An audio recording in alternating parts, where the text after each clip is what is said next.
একজন গৃহিণীর সকাল শুরু হয় অ্যালার্মের আগেই।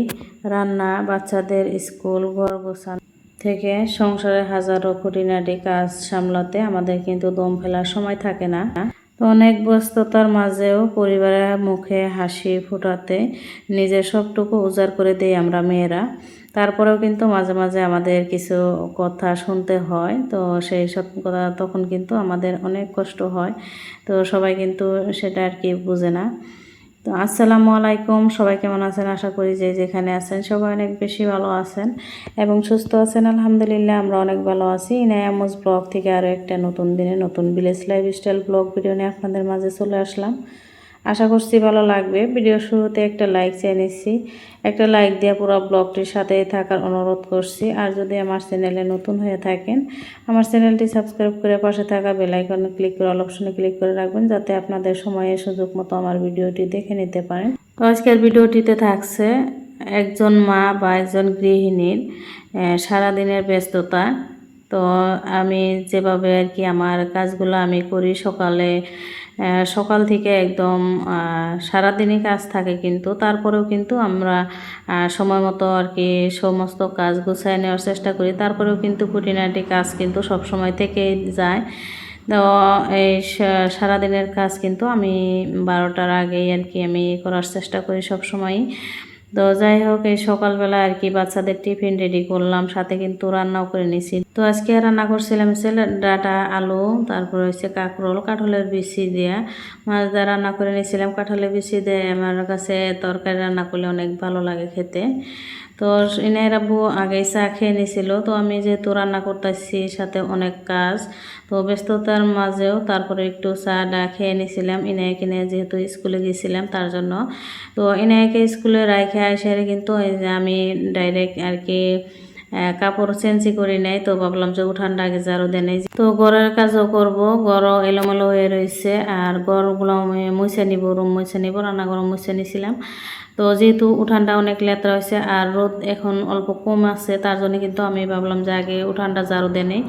আর অল্প পরে কিন্তু আরও রোদ আসবে, যেহেতু অনেক রোদ, দেখতে পারছেন কি পরিমাণ রোদ। আর এই সাইডে আর কি গাছের ছায়া আছে, তার জন্য কিন্তু আমার একটু সুবিধা হইতেছে, নাহলে একটু পর আর কি অনেক রোদ আসবে। তার জন্য ভাবলাম যে যেহেতু এখন আদা দুয়ার ছায় আছে আর আদা রোদ আছে, তো এখন আমি উঠানটা ঝাড়ু দিয়ে তারপরে রুমটা গুছাই নিব।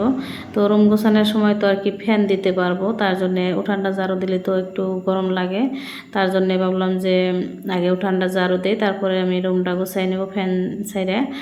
তো এই যে দেখতে পাচ্ছেন উঠান ঝাড়ু দিয়ে নিতেছি। আর আমাদের উঠানে অনেক হেউলি পড়ে, তার জন্য কিন্তু অনেক মাটি। তো আমি তো উঠানটা ঝাড়ু দিয়ে নিলাম। তো ভিডিওটি দেখতে দেখতে যারা এই পর্যন্ত আমার সাথে আছেন তাদেরকে অসংখ্য ধন্যবাদ। প্লিজ আমার ভিডিওটি ফুল ওয়াচ করে দিবেন, আর মনে করে একটা লাইক দিয়ে দিবেন, কারণ হচ্ছে আপনাদের একটা লাইকেই আমার ভিডিওটি অনেকের কাছে পৌঁছানোর সাহায্য করে, একটা শেয়ারের কাজ করে।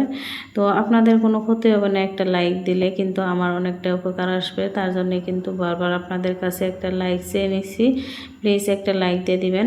তো এই যে আমি উঠানটা ঝাড়ু দিয়ে নিলাম, আর এই পাশ দিয়েও ঝাড়ু দিয়ে নিলাম। দেখতে পাচ্ছেন কত পাতা পড়ে, জলপাই গাছে কিন্তু অনেক পাতা পড়ে, আর এই সাইডে হয়েছে কামরাঙা গাছ। তো এখন এই যে কামরাঙা গাছের পাতা দেখতে পাচ্ছেন অনেক পড়ে।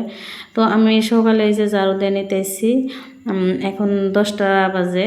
তো এখন আর কি স্কুলে রাইখে এসে আমি কিন্তু উঠান ঝাড়ু দিয়ে নিলাম। তো উঠানের যে পাতা ছিল সেগুলো আর কি ফেলাই রেখে আসছি। আর এই তো এখন আসলাম রুমটা গোছাই নিতে। তো আমি যে কাপড় খুলে রাখছিলাম বিছানার মধ্যে আর কি তাড়াহুড়া করে গেছি, যেহেতু সকালে রান্না বান্না, বাচ্চাদের টিফিন, তারপরে হচ্ছে নিজে রেডি হয়ে আবার ইনাইকে রেডি করে নিয়ে স্কুলে গেছিলাম। তো যারা ছোট বাচ্চা আছে যাদের, তারা তো বুঝতেই পারেন সকালে কতটা তাড়াহুড়া করতে হয়। তো আমার এই তো ঘোরাঘুরি করতে সকালবেলা আমার কি হয়, মাঝে মাঝে মাথাটা একদম ঘুরায়। তো কেমন জানলে আগে যেহেতু সকালবেলা ঘোরাঘুরি বেশি করতে হয়, এই কাজ থেকে ওই কাজ, তো এইরকম। তো আমি বিছানাটা আর কি গোছায় নিলাম। আর এখন এই যে এখানে আর কি টেবল ক্লথ যেটাকে বলে, তো ওটা আমি বের করে রাখলাম, ওটা ধোয়া। আর কালো যে আছে এটা আর কি ধোয়া না, তো এটা আমি উঠাই নিব। তো এটা একটু পিছলে, যার জন্য কিন্তু বারবার নেমে যায়, তার জন্য ভাবলাম সুতারটা আর কি বিছিয়ে নিই। তো ওটা ধুয়েছিলাম সেদিন আর কি, আমি এটা বিছিয়ে নিয়েছিলাম।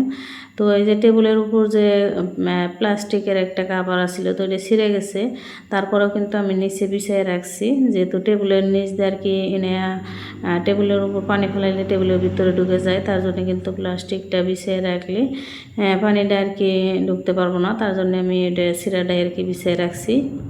তো আমার ভিডিওটিতে কিন্তু বাইরে একটু সাউন্ড আসতেছে, গাড়ির শব্দ, তো কিছু করার নাই।